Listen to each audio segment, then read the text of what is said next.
أعوذ بالله من الشيطان اللعين الرجيم بسم الله الرحمن الرحيم الحمد لله الذي لا يبلغ مدحه القائلون ولا يحصي نعماءه العادون ولا يعدي حقه المجتهدون الذي لا يدركه بعد الهمام ولا يناله الغوث الفتن الذي ليس لصفته حد محدود ولا نحد موجود ولا وقت معدود ولا ذل ممدود فترى الخلائق بقدرته ونشر الرياح برحمته واتدع بالسهول ميدان أرضه الصلاة والسلام على النبي الأمي العربي القرشي المكي المدني البصري الأبتهي الاتهامي معلن الحق بالحق ابو القاسم محمد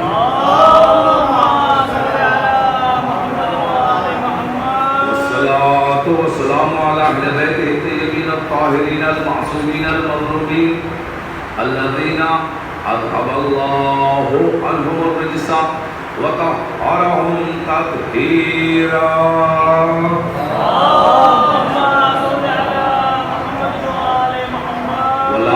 دائمة على أعدائهم وقتلتهم ومن في فضائلهم ومصائبهم وعظمتهم وعلومهم وجلالتهم وعطشهم أجمعين اللهم العن أول ظالم الظلماء محمد وآل محمد وآخر تابعين له ولا ظالم اللهم عذبهم عذابا يستغيث منه إلى النار آمين يا رب العالمين من الآن إلى قيام يوم الدين أما بعد فقد قال رسول الله صلى الله عليه وآله وسلم إن الحسين مصباح الهدى وسفينة النجاة صلوات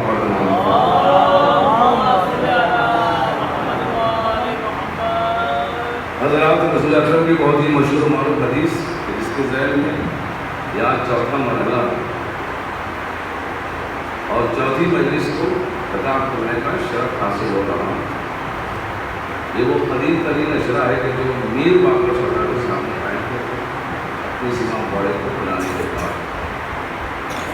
سوداگر نام ان کا اس لیے پڑا کرتے وہ نگینوں کے تاجر تھے.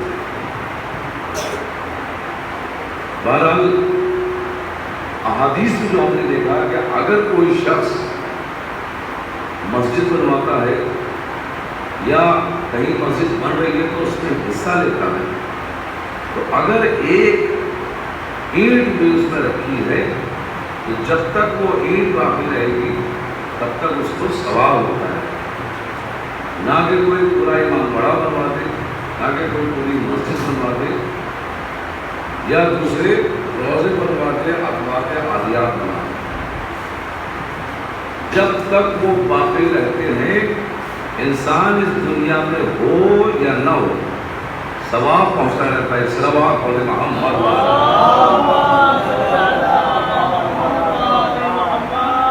دوبارہ یہ حسین کی محبت میں انہوں نے امام بڑا بنوایا اور یہ امام بڑا آج بھی اس بات کا ثبوت ہے کہ میر باقر سوداگر حسینی تھے. ایک اور صلوات پڑھیں محمد.